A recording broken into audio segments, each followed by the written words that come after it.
दर्शकों ब्रेक तो बाद तुहाडा सब दा निੱਘਾ स्वागत है जी। डॉक्टर साहब की कहना चाहोगे जो अज दा अगला इशू है उस बारे? जी डॉक्टर साहब देखो साडे बहुत सारे सिख भैन भरा सानू हुण ये लिखते ने कि जी तुसी साडियां लिखतां नू ज़्यादा इनकलूड नहीं करदे, तुसी हुण ज़्यादा जिहड़ा है वो प्यार तुहाडा दूसरे पासे पै गया। नहीं, इवें नहीं है जी।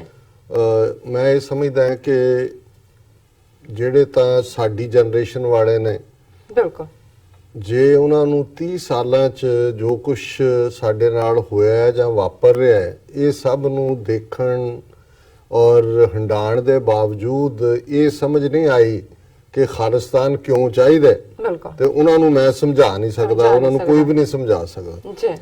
ਇੱਕ ਉਹ ਕਲਾਸ ਹੈ ਜਿਹੜੀ ਸੁੱਤੀ ਨਹੀਂ ਹੋਈ ਜਿਹਨੇ ਘੇਸ ਮਾਰੀ ਹੈ ਜੀ। ਤੁਸੀਂ ਉਹਨਾਂ ਨੂੰ ਵੀ ਨਹੀਂ ਸਮਝਾ ਸਕਦੇ ਕਿਉਂਕਿ ਉਹਨਾਂ ਨੇ ਉੱਠਣਾ ਹੀ ਨਹੀਂ, ਉਹਨਾਂ ਨੇ ਘੇਸ ਮਾਰੀ ਹੈ। ਹੁਣ ਇਹਦਾ ਅੰਗਰੇਜ਼ੀ ਸ਼ਬਦ ਤਾਂ ਪ੍ਰੋਪਰ ਨਹੀਂ, ਪੰਜਾਬੀ ਘੇਸ ਤਾਂ ਬਿਲਕੁਲ ਸਮਝਦੇ ਨੇ ਸਾਰੇ।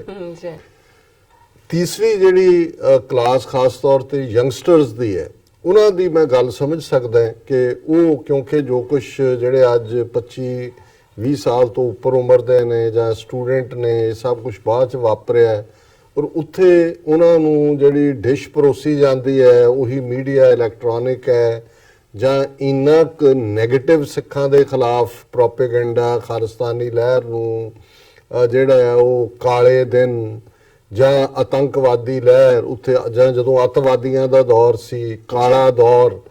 ਹੁਣ ਬਹੁਤ ਵਾਰੀ ਇਹ ਜਿਹੜੀ ਟਰਮੀਨੋਲੋਜੀ ਹੈ ਮੈਂ ਤਾਂ ਕਈ ਵਾਰੀ ਚੰਗੇ ਆਪਣੇ ਲੀਡਰਾਂ ਦੇ ਨਾਲ ਵੀ ਬਹਿਸਿਆ ਹੈ ਕਿ ਵੀ ਤੁਸੀਂ ਬਲੂ ਸਟਾਰ ਕਿਉਂ ਕਹਿੰਦੇ ਹੋ ਜੂਨ 84 ਦੇ ਹਮਲੇ ਨੂੰ? ਜੀ ਫੌਜੀ ਹਮਲਾ ਹੈ, ਘੱਲੂਘਾਰ ਹੈ ਜਾਂ ਫੌਜੀ ਹਮਲਾ ਹੈ, ਇੰਡੀਅਨ ਆਰਮੀ ਅਸੌਲਟ ਹੈ, ਇਹ ਦੁਸ਼ਮਣ ਦਾ ਦਿੱਤਾ ਨਾ ਹੈ। ਪਰ ਚੰਗੇ ਭਲੇ ਲੋਕ ਵੀ ਬਲੂ ਸਟਾਰ ਕਰਨਗੇ। ਉਹਨਾਂ ਨੇ ਤਾਂ ਤੁਹਾਨੂੰ ਤਾਰੇ ਦਿਖਾਏ ਨੇ, ਉਹ ਤਾਂ ਤੁਹਾਡੀ ਉਹਨਾਂ ਨੇ ਕਿਹਾ ਵੀ ਤੁਸੀਂ ਬਿਮਾਰੀ ਸੀ ਤੁਹਾਨੂੰ ਠੀਕ ਕਰਨ ਲਈ ਆਪਰੇਸ਼ਨ ਕੀਤਾ, ਉਹਦਾ ਨਾਮ ਉਹਨਾਂ ਨੇ ਬਲੂ ਸਟਾਰ ਰੱਖਿਆ। ਲੇਕਿਨ ਜਿਹੜੀ ਯੰਗਰ ਜਨਰੇਸ਼ਨ ਹੈ ਜਿਹੜੀ ਤਾਂ ਥੋੜੇ ਬਹੁਤ ਬਾਹਰ ਨਿਕਲੇ ਨੇ, ਕੁਝ ਸਮਾਂ ਉਹਨਾਂ ਨੂੰ ਇੱਥੇ 2-4 ਸਾਲ ਬੀਤ ਜਾਂਦੇ ਨੇ ਆਪਣੇ ਤੌਰ ਤੇ ਦੇਖਦੇ ਨੇ, ਉਹਨਾਂ ਦੇ ਵਿੱਚ ਇੱਕ ਹੋਰ ਕਿਸਮ ਦਾ ਫਿਰ ਬਣਦਾ ਹੈ। ਉਹ ਉਵੇਂ ਹੈ ਜਿਵੇਂ ਕਿ ਫਿਰ ਬਹੁਤ ਸਾਰੇ ਜ਼ਿਆਦਾ ਭਾਵੁਕ ਹੁੰਦੇ ਨੇ ਉਹਨਾਂ ਨਾਲੋਂ ਵੀ ਜਿਹੜੇ ਇੱਥੇ ਪਹਿਲਾਂ ਤੋਂ ਆ ਕੇ 20-25 ਸਾਲ ਤੋਂ ਬੈਠੇ ਨੇ। ਸੋ ਕੁਛ ਉਹ ਨੇ ਜਿਨ੍ਹਾਂ ਦੇ ਜਿਹੜਾ ਸਿੱਖੀ ਹੈ, ਸਿੱਖੀ ਸਰੂਪ ਵੀ ਨੇ ਯਕੀਨ ਵੀ ਰੱਖਦੇ ਨੇ ਧਰਮ ਦੇ ਵਿੱਚ, ਪਰ ਖਾਲਿਸਤਾਨ ਦੇ ਮੁੱਦੇ ਤੇ ਉਹ ਕਨਫਿਊਜ਼ਡ ਨੇ, ਭੰਬਲ ਭੂਸੇ 'ਚ ਨੇ। ਉਹਨਾਂ ਨੂੰ ਜਿਸ ਕਿਸਮ ਦੀਆਂ ਦਲੀਲਾਂ ਆਲੇ ਦੁਆਲੇ ਜਿਹੜੀਆਂ ਨੇ ਉਹ ਦੇਖਣ ਚਾਹੁੰਦੀਆਂ ਨੇ ਜਾਂ ਜਿੰਨਾ ਕੁ ਉਹਨਾਂ ਨੇ ਉਸ ਦੇ ਮੁਤਾਬਕ ਹੀ ਉਹ ਸੋਚਦੇ ਨੇ। ਸੋ ਇਸ ਕਿਸਮ ਦੇ ਇੱਕ ਨੌਜਵਾਨ ਹਰਕੰਵਰ ਸਿੰਘ ਵੜੈਚ ਜਿਹੜੇ ਕਿ ਟੋਰਾਂਟੋ ਬੇਸਡ ਨੇ, ਯੰਗ ਸ਼ਾਇਦ ਅਜੇ ਸਟੂਡੈਂਟ ਹੀ ਨੇ, ਉਹਨਾਂ ਦੀ ਇੱਕ ਲਿਖਤ ਉਹ ਸਾਡੇ ਦੂਸਰੇ ਸਟਾਫ ਮੈਂਬਰ ਨਾਲ ਵੀ ਟੱਚ ਰਹੇ ਤੇ ਉਹਨਾਂ ਦੇ ਬਹੁਤ ਸਾਰੇ ਸਵਾਲ ਸੀ। ਉਹਨਾਂ ਨੇ ਕਿਹਾ ਜੀ ਤੁਸੀਂ ਫਿਰ ਜਰਾ ਲਿਖ ਕੇ ਭੇਜੋ। ਉਹਨਾਂ ਦੀ ਜਿਹੜੀ ਲਿਖਤ ਹੈ ਮੈਂ ਇਹ ਚਾਹੁੰਦਾ ਹਾਂ ਕਿ ਵੀ ਮੈਂ ਇਹ ਡਿਸਕਸ ਕਰਾਂ ਕਿਉਂਕਿ ਇਕੱਲਾ ਹਰਕੰਵਰ ਵੜੈਚ ਉਹਨਾਂ ਦੇ ਖਿਆਲ ਨਹੀਂ ਨੇ, ਇਹ ਜਿਹੜੇ ਬਹੁਤ ਸਾਰੇ ਇਸ ਕਿਸਮ ਦੇ ਭੰਬਲ ਭੂਸੇ ਵਾਲੇ ਮਾਈਂਡ ਸੈਟ ਦੇ ਨੇ ਜਿਨ੍ਹਾਂ ਨੇ ਵੱਡੇ ਪਰਸਪੈਕਟਿਵ 'ਚ ਗੱਲ ਨੂੰ ਨਹੀਂ ਦੇਖਿਆ ਤੇ ਉਹ ਇਹ ਸਮਝਦੇ ਨੇ ਕਿ ਜਿਹੜੀ ਖਾਲਿਸਤਾਨ ਦੀ ਗੱਲ ਕਰਨ ਵਾਲੇ ਨੇ ਇਹ ਬੜੇ ਨੈਰੋ ਦਾਇਰੇ 'ਚ ਰਹਿਣ ਵਾਲੇ ਬੜੇ ਫੈਨੇਟਿਕ ਕਿਸਮ ਦੇ ਲੋਕ ਜਿਵੇਂ ਇੰਡੀਅਨ ਪ੍ਰੋਪੇਗੈਂਡਾ ਸੀ ਔਰ ਇਹ ਧਰਮ ਆਧਾਰਿਤ ਸਟੇਟ। ਫਿਰ ਜਿਵੇਂ ਜਦੋਂ ਪਾਕਿਸਤਾਨ ਦੀ ਗੱਲ ਤੁਰਦੀ ਸੀ ਤੇ ਉਦੋਂ ਜਿਹੜੇ ਪਾਕਿਸਤਾਨ ਦਾ ਵਿਰੋਧ ਕਰਨ ਵਾਲੇ ਸੀ ਕਾਇਦੇ ਆਜ਼ਮ ਨੂੰ ਕਹਿੰਦੇ ਸੀ ਕਿ ਜੀ ਕੀ ਬਣੇਗਾ ਸਾਡਾ, ਅਸੀਂ ਤਾਂ ਸਾਡੇ ਕੋਲ ਸਾਧਨ ਹੀ ਕੋਈ ਨਹੀਂ ਹੋਣੇ, ਇੱਕ ਵੇਲੇ ਦੀ ਰੋਟੀ ਵੀ ਜਿਹੜੀ ਹੈ ਕਿ ਨਹੀਂ ਨਸੀਬ, ਬਾਕੀ ਮੁਸਲਮਾਨਾਂ ਦਾ ਕੀ ਬਣੇਗਾ। ਇਹ ਕਿਧਰੋਂ ਅੱਜ ਪਾਕਿਸਤਾਨ 72 ਸਾਲ ਬਾਅਦ ਇਨ ਸਪਾਈਟ ਆਫ ਚੈਲੰਜਸ ਵਾਰਸ ਇਧਰ ਅਫਗਾਨਿਸਤਾਨ 'ਚ ਦੁਨੀਆ ਦੇ 50+ ਮੁਸਲਿਮ ਕੰਟਰੀਜ਼ ਦੇ ਵਿੱਚ ਕੋਈ ਕੰਟਰੀ ਨਿਊਕਲੀਅਰ ਵੀ ਹੈ, ਸਸਟੇਨ ਵੀ ਕੀਤਾ ਆਪਣਾ ਜਿਹੜਾ ਉਹ ਆਜ਼ਾਦੀ ਨੂੰ ਵੀ ਮੰਨਦੇ ਨੇ। ਸੋ ਇਹਨਾਂ ਨੇ ਪਹਿਲਾਂ ਤਾਂ ਆਲਮੋਸਟ 5 ਨੁਕਤੇ ਡਿਫਰੈਂਟ ਉਠਾਏ, ਫਿਰ ਉਹਨਾਂ ਨੇ ਮਾਈ ਵਿਊਜ਼ ਦੇ ਥੱਲੇ ਫਿਰ ਉਹਦੇ ਤੇ ਕਮੈਂਟ ਕੀਤਾ। ਸੋ ਉਹਨਾਂ ਨੇ ਪਹਿਲਾਂ ਦੇ respected sir, Indian Punjab has only 58% Sikhs, not 70% like you claim। कि जी सिर्फ 58% है। चलो 58% ही मान लो क्योंकि इंडियन सेंसस फिगर्स कोट कर रहे हैं ਜਿਹੜੀਆਂ ਜ਼ਾਹਰ ਹੈ ਕਿ ਜਿਹਦੇ ਚ ਲਿਖਣ ਵਾਲੇ ਸਾਊਥ ਇੰਡੀਆ ਦੇ ਔਰ ਦਿੱਲੀ ਚ ਤੁਸੀਂ ਦੇਖ ਲਓ ਇਹਨਾਂ ਦੀਆਂ ਸੈਂਸਸ ਫਿਗਰ ਸਿੱਖ 2.5 ਲੱਖ 3 ਲੱਖ ਹੈ ਉਹ 10 ਲੱਖ ਸਿੱਖ ਰਹਿੰਦਾ ਉੱਥੇ ਔਰ ਉੱਥੇ ਜਿਹੜਾ ਮਾੜਾ ਮੋਟਾ ਖੁਦ ਨਹੀਂ ਜਿਹਨੂੰ ਲਿਖਦੇ ਵੀ ਹਿੰਦੀ ਚ ਨੇ ਜਾਂ ਅੰਗਰੇਜ਼ੀ ਚ ਤੇ ਉਹਨੂੰ ਉਹਨਾਂ ਨੇ ਹਿੰਦੂ ਹੀ ਲਿਖਿਆ ਹੁੰਦਾ ਪਰ ਜਦੋਂ ਅਸੀਂ ਉਹਨਾਂ ਨੂੰ ਕਹਿੰਦੇ ਆ ਕਿ ਜੀ 18% ਜਾਂ 13% ਨੇ, ਅਸੀਂ ਉਹਨਾਂ ਦੀ ਗੱਲ ਕਰਦੇ ਆ ਜਿਹੜੇ ਐਕਸਕਲੂਸਿਵਲੀ ਸਵਰਨ ਹਿੰਦੂ ਨੇ, ਜਿਨ੍ਹਾਂ ਦਾ ਹੁਣ ਅਪਰੂਵਲ ਰੇਟ ਮੋਦੀ ਦਾ ਵੀ ਪੰਜਾਬ 'ਚ 12% ਹੈ। ਸੋ ਚਲੋ ਜੇ ਤੁਹਾਡੀ ਗੱਲ ਵੀ ਮੰਨ ਲਈ ਹੈ, 58% ਸਿੱਖ ਇੱਕ ਟੈਰੀਟਰੀ ਤਾਂ ਹੈ 50,300 ਸਕੁਅਰ ਕਿਲੋਮੀਟਰ ਦੀ, ਜਿਹਦੇ 58% ਸਿੱਖ ਰਹਿੰਦੇ ਨੇ। ਜਿਹੜੇ ਮੁਲਕ ਲਿਥੁਆਨੀਆ, ਲਾਤਵੀਆ, ਐਸਟੋਨੀਆ ਵਰਗੇ ਬਣੇ ਨੇ, ਉਹ ਤਾਂ ਰਸ਼ੀਅਨਸ ਨੇ ਇੰਨੇ ਕੁ ਮਾਰ ਦਿੱਤੇ ਸੀ ਜਾਂ ਦੂਜੇ ਵਸਾ ਦਿੱਤੇ ਸੀ। ਉਹਨਾਂ ਦੀ ਆਬਾਦੀ, ਉਹਨਾਂ ਦੀ ਲਿਥੁਆਨੀਅਨਸ, ਲਾਤਵੀਅਨ ਜਾਂ ਐਸਟੋਨੀਅਨਸ ਦੀ ਕਿਤੇ 25% ਸੀ, ਕਿਤੇ 30% ਸੀ। ਉਹਨਾਂ ਦੇ ਕੋਲ ਵੀ ਮੁਲਕ ਨੇ। ਸੋ ਜੇ ਸਾਡੀ ਆਬਾਦੀ 58% ਵੀ ਹੈ ਵੀਰ ਹਰਕਮਰ ਸਿੰਘ ਜੀ, ਤੁਹਾਡੇ ਕਹਿਣ ਮੁਤਾਬਕ, ਸਟਿਲ ਸਾਡੇ ਕੋਲ ਸਾਡਾ ਕਲੇਮ ਵੀ ਹੈ ਔਰ ਸਾਡੇ ਕੋਲ ਥਾਂ ਵੀ ਹੈ। ਫਿਰ ਉਹਨਾਂ ਨੇ ਕਿਹਾ there are 6 districts in Punjab that have Hindu majorities, and if you include them then you cannot claim adjoining areas of Rajasthan and Haryana। ਮੇਰੇ ਖਿਆਲ ਉਹ exclude ਕਹਿਣਾ ਚਾਹੁੰਦੇ ਨੇ ਕਿਉਂਕਿ ਇਹਦੇ ਪਿੱਛੇ ਵੀ ਇੱਕ ਸਾਜ਼ਿਸ਼ ਰਹੀ ਹੈ ਹਮੇਸ਼ਾ। ਅਬੋਹਰ ਫਾਜ਼ਿਲਕਾ ਕਿਉਂ ਹਰਿਆਣੇ ਨੂੰ ਦੇਣਾ ਚਾਹੁੰਦੇ ਸੀ? ਇੰਦਰਾ ਗਾਂਧੀ ਨੇ ਚੰਡੀਗੜ੍ਹ ਅਵਾਰਡ ਵੀ ਦਿੱਤਾ ਕਿਉਂਕਿ ਜੇ ਅਬੋਹਰ ਫਾਜ਼ਿਲਕਾ ਪੰਜਾਬ ਚੋਂ ਕੱਢ ਦਿੱਤਾ ਜਾਏ ਤੇ ਤੁਹਾਡਾ ਗੰਗਾਨਗਰ, ਹਨੂਮਾਨਗੜ੍ਹ ਦੇ ਨਾਲ ਜਿਹੜੇ ਰਾਜਸਥਾਨ ਦੇ ਐਡਜੋਇਨਿੰਗ ਸਿੱਖ ਮਲਕੀਅਤ ਵਾਲੇ ਜ਼ਿਲ੍ਹੇ ਨੇ, 60-65% ਜ਼ਮੀਨਾਂ ਸਿੱਖਾਂ ਦੀਆਂ ਨੇ, ਆਬਾਦੀ ਵੀ ਕਲੋਜ਼ ਟੂ 50% ਹੈ, ਉਹ ਐਕਸਕਲੂਡ ਹੋ ਜਾਂਦੇ ਸੀ। ਸੋ ਇਹ ਕਹਿਣਾ ਤਾਂ ਇਹ ਚਾਹੁੰਦੇ ਨੇ ਕਿ ਜੀ 6 ਜ਼ਿਲ੍ਹੇ ਪੰਜਾਬ ਦੇ ਨੇ ਜਿੱਥੇ ਹਿੰਦੂ ਮੈਜੋਰਿਟੀ ਨੇ, ਜਦ ਤੁਸੀਂ ਉਹਨਾਂ ਨੂੰ ਕੱਢੋ। ਪਹਿਲੀ ਗੱਲ, ਪਾਕਿਸਤਾਨ ਦੇ ਵਿੱਚ ਜਦੋਂ ਬਣਿਆ, ਸਿੰਧ ਦੇ ਵਿੱਚ ਅੱਜ ਵੀ 2-3 ਡਿਸਟ੍ਰਿਕਟ ਨੇ ਜਿਹੜੇ ਹਿੰਦੂ ਮੈਜੋਰਿਟੀ ਨੇ। ਜਦੋਂ ਤੁਸੀਂ ਇੱਕ ਸਟੇਟ ਦੇ ਲਿਹਾਜ਼ ਨਾਲ ਗੱਲ ਕਰਦੇ ਹੋ ਜਾਂ ਉਹਦੇ ਨਾਲ ਅਸੀਂ ਜਦੋਂ ਸਿੱਖ ਡਾਇਸਪੋਰਾ ਦੀ ਗੱਲ ਕਰਦੇ ਹਾਂ, ਜ਼ਾਹਿਰ ਹੈ ਕਿ ਖਾਲਿਸਤਾਨ ਦਾ ਕਨਸੈਪਟ ਜਿਵੇਂ ਇਜ਼ਰਾਈਲ ਦਾ ਜਾਂ ਪਾਕਿਸਤਾਨ ਦਾ ਜਿਹੜਾ ਉਹਦਾ ਬੇਸਿਸ ਹੈ, ਉਹਦੇ 'ਚ ਪ੍ਰੈਜ਼ੈਂਟ ਪੰਜਾਬ ਔਰ ਉਹਦੇ ਨਾਲ ਜਿਹੜੇ ਐਡਜੋਇਨਿੰਗ ਜਿੱਥੇ ਕਿ ਸਿੱਖਾਂ ਦੀ ਸਾਈਜ਼ੇਬਲ ਪੋਪੂਲੇਸ਼ਨ ਵੀ ਹੋਏ, ਬੇਸ਼ੱਕ ਕਈ ਕੁਝ ਹਾਲਤਾਂ 'ਚ ਨਾ ਵੀ ਮੈਜੋਰਿਟੀ ਹੋਏ, ਸਟਿਲ ਸਾਡਾ ਉਹਨਾਂ ਤੇ ਕਲੇਮ ਹੈ। ਸੋ ਇਹ ਕੋਈ ਐਕਸਕਲੂਡਿੰਗ ਲਾਈਨ ਨਹੀਂ ਹੈ। ਫਿਰ ਉਹਨਾਂ ਨੇ ਇਹ ਕਿਹਾ ਕਿ ਵੀ if population is the criteria to decide the territory then Sikh population of Ganganagar, Sirsa, Ambala fall well short of even 25%. In that case, you cannot claim those areas too when you don't have guts to claim them from Pakistan. ਹੁਣ ਜਿਹੜਾ Indian ਸਿੱਖ ਨੇ ਜਿਹੜੇ ਹਿੰਦੂਆਈਜ਼ਡ ਵੀ ਨੇ to sum extent, ਇੱਕ ਗੱਲ ਉਹਨਾਂ ਦੇ ਦਿਮਾਗਾਂ 'ਚ ਪਾਈ ਹੋਈ ਹੈ ਔਰ ਇਹ ਗੱਲ ਰਾਜੀਵ ਗਾਂਧੀ ਨੇ ਈਵਨ ਇੱਥੇ ਤੋਂ 85 ਚੋਂ ਆਇਆ ਹੈ national press club Washington DC press conference, ਔਰ ਜਦੋਂ ਪ੍ਰੈਸ ਕਲੱਬ 'ਚ ਸੀ ਪਿੱਛੇ ਕੁਝ ਸਿੱਖ ਵੀ ਪਹੁੰਚ ਗਏ ਜੇ ਤਾਜ਼ਾ ਦਰਬਾਰ ਸਾਹਿਬ ਤੇ ਹਮਲਾ ਹੋਇਆ ਸੀ ਔਰ ਉਹਨਾਂ ਨੇ ਰਾਜੀਵ ਗਾਂਧੀ ਨੂੰ ਥੋੜਾ ਬੂ ਕੀਤਾ, ਚੈਲੰਜ ਕੀਤਾ ਤੇ ਉਹ ਉੱਥੋਂ ਕਹਿੰਦਾ ਜੀ ਇਹ ਅੰਗਰੇਜ਼ੀ 'ਚ ਉਹਨੇ ਕਿਹਾ ਜਿਹੜੇ ਪਿੱਛੇ ਕੁਝ ਸਿੱਖ ਖਾਲਿਸਤਾਨ ਦੇ ਹਮਾਇਤੀ ਲੱਗਦੇ ਨੇ, ਇਹਨਾਂ ਨੂੰ ਜੇ ਚਾਹੀਦਾ ਖਾਲਿਸਤਾਨ ਤੇ ਪਾਕਿਸਤਾਨ 'ਚ ਲੈਣ, ਇਹਨਾਂ ਨੂੰ ਇਹ ਨਹੀਂ ਭੁੱਲਣਾ ਚਾਹੀਦਾ ਕਿ ਰਣਜੀਤ ਸਿੰਘ ਦੀ ਰਾਜਧਾਨੀ ਲਾਹੌਰ ਸੀ। ਸੋ ਜ਼ਾਹਿਰ ਹੈ ਕਿ ਇਹ ਜਿਹੜਾ ਰਿਪੀਟਡਲੀ ਉੱਥੇ ਜੁੱਤੀਆਂ ਖਾ ਰਹੇ ਨੇ ਹਿੰਦੂਆਂ ਦੀਆਂ, ਔਰ ਇਹਨਾਂ ਨੂੰ ਜਿਹੜਾ ਉਹ ਜਦੋਂ ਭਟਕਾਣਾ ਹੁੰਦਾ ਹੈ ਜਾਂ ਇਹਨਾਂ ਨੂੰ ਲੱਗਦਾ ਹੈ ਕਿ ਫਿਰ ਕਹਿੰਦੇ ਪਾਕਿਸਤਾਨ 'ਚ ਕਲੇਮ ਕਰੋ। ਪਹਿਲੀ ਗੱਲ, ਹਰ ਚੀਜ਼ ਦੀ ਇੱਕ ਲੌਜਿਕ ਹੁੰਦਾ ਹੈ। ਅਸੀਂ ਤੀਸਰੀ ਧਿਰ ਸਾਂ 47 ਤੱਕ, ਅਸੀਂ ਜਿਹੜਾ ਜਦੋਂ 17ਵੀਂ 18ਵੀਂ ਸਦੀ ਬਾਹੂਬਲ ਦੇ ਨਾਲ ਸੀ, ਅਲਾਉਦੀਨ ਖਿਲਜੀ ਨੇ 12 ਸ਼ੋਲਜਰਸ ਨਾਲ ਬੰਗਾਲ ਫਤਿਹ ਕੀਤਾ ਸੀ। ਹਮਲੇ ਕਰਨ ਵਾਲੇ ਕਿੰਨੇ ਮੁਗਲ ਜਾਂ ਤੁਰਕ ਜਾਂ ਅਫਗਾਨ ਜਾਂ ਦੂਜੇ ਸੀ ਜਿਨ੍ਹਾਂ ਦੇ ਸਾਹਮਣੇ ਭੇਡਾਂ ਬੱਕਰੀਆਂ ਬਣੇ ਹੁੰਦੇ ਸੀ, ਸਾਰੇ ਹਿੰਦੂ ਤੋਂ ਵੀ ਜਿਹੜੇ ਅੱਜ ਬੜਾ ਆਪਣਾ ਪ੍ਰਾਈਡ ਲੈਂਦੇ ਨੇ। ਉਹ ਵਕਤ ਲੰਘ ਗਏ। ਹੁਣ ਜਦੋਂ ਤੁਸੀਂ ਗੱਲ ਕਰਦੇ ਹੋ, ਤੁਸੀਂ ਲੌਜਿਕ ਨਾਲ ਤੁਸੀਂ ਜਿਹੜਾ ਆਪਣਾ ਜਿੱਥੇ ਤੁਹਾਡਾ ਇੱਕ ਹੱਕ ਬਣਦਾ, ਜਦੋਂ ਅਸੀਂ ਦਰਿਆਏ ਜਮਨਾ ਤੋਂ ਵਾਘਾ ਤੱਕ ਕਹਿੰਦੇ ਆ ਉਹ ਸਾਡਾ ਕ੍ਰੇਡਲ ਹੈ, ਸਾਡੀ ਸਿਵਲਾਈਜ਼, ਜਿੱਥੇ ਅੱਜ ਅਸੀਂ ਸਾਡੇ ਕੋਲ ਇੱਕ ਖਿੱਤਾ ਹੈ ਜਿਹੜਾ ਸਾਡਾ ਉਸ ਕਲੇਮ ਨੂੰ ਬਣਾਉਂਦਾ। ਪਾਕਿਸਤਾਨ ਦੇ ਵਿੱਚ 220 ਮਿਲੀਅਨ ਲੋਕ ਰਹਿੰਦੇ ਨੇ ਔਰ ਉਹਦੇ 'ਚ, ਔਰ ਇਹ ਮੈਂ ਇਸ ਕੰਟੈਕਸਟ ਵੀ ਕਹਿਣਾ ਚਾਹੁੰਦਾ ਵੀ ਕੁਝ ਲੋਕਾਂ ਦੇ ਦਿਮਾਗਾਂ 'ਚ ਦੋਵੇਂ ਪਾਸੇ ਉਹ ਗ੍ਰੇਟਰ ਪੰਜਾਬ ਦੀ ਗੱਲ ਵੀ ਹੁੰਦੀ ਹੈ। ਮੈਂ ਸਮਝਦਾ ਵੀ ਇਸ ਆਈਡੀਆ ਨੂੰ ਵੀ ਅਸੀਂ ਹਮੇਸ਼ਾ ਥ੍ਰੈਸ਼ ਕਰਦੇ ਹਾਂ ਜਾਂ ਰਿਜੈਕਟ ਕਰਦੇ ਹਾਂ। ਅਸੀਂ ਪਾਕਿਸਤਾਨ ਨਾਲ ਇੱਕ ਹਮਸਾਏ ਦੇ ਨਾਤੇ ਚੰਗੇ ਸਬੰਧ ਚਾਹੁੰਦੇ ਹਾਂ। ਅਸੀਂ ਕਦੇ ਵੀ, ਪਾਕਿਸਤਾਨ ਇੱਕ ਐਂਟੀਟੀ ਹੈ, ਹੋਂਦ ਦੇ ਵਿੱਚ ਆਇਆ ਔਰ ਜਿਹੜਾ ਰੀਜ਼ਨ 47 ਦੇ ਵਿੱਚ ਸਿੱਖਾਂ ਦਾ ਜਿਹੜਾ ਉਹ ਕਿਸੇ ਨੂੰ ਜੁਆਇਨ ਨਾ ਕਰਨ ਦਾ ਸੀ, ਹਿੰਦੂਆਂ ਦੇ ਢਹਿ ਚੜ੍ਹਨਾ ਸੀ। ਜੇ 220 ਮਿਲੀਅਨ ਚੋਂ ਆਲਮੋਸਟ ਸਭ ਤੋਂ ਵੱਡਾ ਸੂਬਾ ਪੰਜਾਬ ਹੈ, ਲਗਭਗ 60-65% ਆਬਾਦੀ ਜਿਹੜੀ ਹੈ ਪਾਕਿਸਤਾਨੀ ਪੰਜਾਬ ਦੀ ਹੈ, ਤੁਸੀਂ ਕੋਈ ਵੀ ਸਿਸਟਮ ਕਿਵੇਂ ਡਿਵੈਲਪ ਕਰਦੇ ਹੋ? ਗ੍ਰੇਟਰ ਪੰਜਾਬ ਦਾ ਵੀ ਕੀ ਤੁਹਾਡਾ ਬੇਸਿਸ ਬਣਦਾ? ਕੋਈ ਬੇਸਿਸ ਨਹੀਂ ਬਣਦਾ। ਤੁਸੀਂ ਕਿਵੇਂ ਜਿਹੜਾ 160 ਮਿਲੀਅਨ, ਹੁਣ ਸਾਡੇ ਇੱਧਰ ਪੰਜਾਬ ਦੀ ਪੋਪੂਲੇਸ਼ਨ 27-28 ਮਿਲੀਅਨ ਹੈ, ਜਿਹਦੇ ਹਿੰਦੂ ਮੁਸਲਮਾਨ ਈਸਾਈ ਸਾਰੇ ਇਨਕਲੂਡਡ ਨੇ। ਤੇ ਉਹੀ ਤੁਸੀਂ ਕਿਵੇਂ ਕੋਈ ਸਿਸਟਮ ਵੋਟਾਂ ਦਾ ਰੱਖੋਗੇ? ਤੁਸੀਂ ਕਿਉਂ ਉਸ ਕਿਸਮ ਦੇ ਆਰਗੂਮੈਂਟ ਦਿੰਦੇ ਹੋ ਜਿਹਦਾ ਕੋਈ ਬੇਸ ਹੀ ਨਹੀਂ ਹੈ? ਲੇਕਿਨ ਇਹ ਕਿਉਂਕਿ ਫੀਡ ਕੀਤਾ ਹੋਇਆ ਸੀ ਪਾਕਿਸਤਾਨ ਦੇ ਨਾਲ ਨੇਬਰਲੀ ਚੰਗੇ ਸਬੰਧ ਚਾਹੁੰਦੇ ਆ ਜਾਂ ਚਾਹਾਂਗੇ, ਕਿਉਂਕਿ ਸਾਡਾ ਹੈਰੀਟੇਜ ਵੀ ਹੈ, ਸਾਡੀ ਤਹਿਜ਼ੀਬ ਦੀ ਸਾਂਝ ਵੀ ਹੈ, ਤੇ ਅਲਟੀਮੇਟਲੀ ਸਾਡੀ ਸੈਂਟਰਲ ਏਸ਼ੀਆ ਤੱਕ ਜਿਹੜੀ ਐਕਸੈਸ ਹੈ ਉਹਦਾ ਬੇਸਿਸ ਵੀ ਹੈ। ਸੋ ਸਾਡਾ ਕਲੇਮ ਜਿਹੜਾ ਉਹ ਇੰਡੀਆ ਦੇ ਨਾਲ ਹੀ ਹੈ। ਇਹਨਾਂ ਦੇ ਕੋਲ ਹੀ ਅਸੀਂ ਜਿਹੜਾ ਜਦੋਂ ਇਹਨਾਂ ਦੇ ਨਾਲ ਜੁੜੇ ਸੀ, ਜਿਹੜੇ ਇਹਨਾਂ ਦੀਆਂ ਐਸ਼ੋਰੈਂਸਿਸ ਸੀ, ਉਹ ਇੱਕ ਆਟੋਨਮਸ ਖੁਦ ਮੁਖਤਾਰ ਜਿਹੜਾ ਪਾਰਟ ਸੀ, ਔਰ ਇਹਦੇ ਚ ਕੋਈ ਜਿਹੜਾ ਉਹ ਪਾਕਿਸਤਾਨ ਦੇ ਨਾਲ ਇਸ ਦਾ ਕੋਈ ਸਬੰਧ ਨਹੀਂ ਜੁੜਦਾ। ਉੱਥੋਂ ਅਸੀਂ ਆਪਣੇ ਹਿੱਸੇ ਦਾ ਲੈ ਲਿਆ ਹੋਇਆ ਜੋ ਲੈਣਾ ਸੀ। ਹਾਂ, ਅਸੀਂ ਇਹ ਜ਼ਰੂਰ ਚਾਹਾਂਗੇ ਕਿ ਭਾਈ ਸਾਡੇ ਗੁਰਦੁਆਰੇ ਸੁਰੱਖਿਅਤ ਹੋਣ, ਆਵਾਜਾਈ ਹੋਏ, ਫਰੈਂਡਲੀ ਟ੍ਰੇਡ ਹੋਏ। ਜਦੋਂ ਸਾਡਾ ਆਪਣਾ ਮੁਲਕ ਹੁੰਦਾ ਹੈ ਖਾਲਿਸਤਾਨ, ਪਾਕਿਸਤਾਨ ਦੇ ਨਾਲ ਅਮਰੀਕਾ ਕੈਨੇਡਾ ਵਰਗੀ ਜਿਹੜੀ ਹੈ ਰਿਲੇਸ਼ਨਸ਼ਿਪ ਹੋਏ।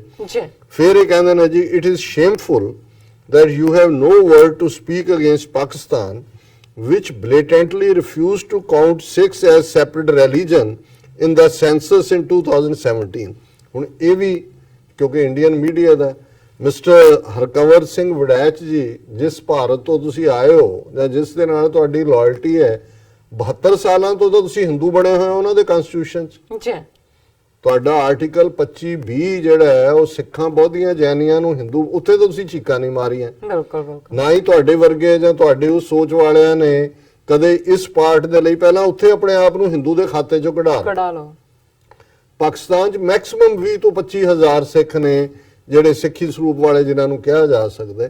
ਇਹ ਠੀਕ ਹੈ ਕਿ ਇੱਕ ਪਿਛਲੀ ਵਾਰ ਕਿਉਂਕਿ ਜਦੋਂ ਤੁਸੀਂ ਕਾਲਮ ਵੀ ਬਣਾਉਂਦੇ ਹੋ ਤਾਂ ਉਹ ਨੰਬਰ ਵੀ ਕਾਊਂਟ ਕਰਦੇ ਔਰ ਉਹਦੇ 'ਚ ਥੋੜੀ ਬਹੁਤ ਰੁਕਾਵਟ ਸੀ, ਲੇਕਿਨ ਪਾਕਿਸਤਾਨ ਨੇ ਆਪਣੀਆਂ ਮਾਈਨੋਰਿਟੀਜ਼ ਨੂੰ ਰਿਜ਼ਰਵੇਸ਼ਨ ਵੀ ਦਿੱਤੀ। 25,000 ਸਿੱਖਾਂ ਜੋ ਇੱਕੋ ਵੇਲੇ ਸਿੱਖ ਨੁਮਾਇੰਦਾ ਪੰਜਾਬ ਦੀ ਅਸੈਂਬਲੀ 'ਚ ਵੀ ਹੈ, ਬਲੋਚਿਸਤਾਨ 'ਚ ਵੀ ਬਣਦਾ ਹੈ, ਸਿੰਧ ਦੇ ਵਿੱਚ ਵੀ ਬਣਦਾ ਹੈ, ਤੁਹਾਡਾ ਮੈਂਬਰ ਪਾਰਲੀਮੈਂਟ ਵੀ ਬਣਦਾ ਹੈ, ਫੌਜ ਹੋਏ ਦੂਜਾ ਹੋਏ ਤੁਹਾਡੀ ਰਿਪਰੈਜ਼ੈਂਟੇਸ਼ਨ ਹੈ।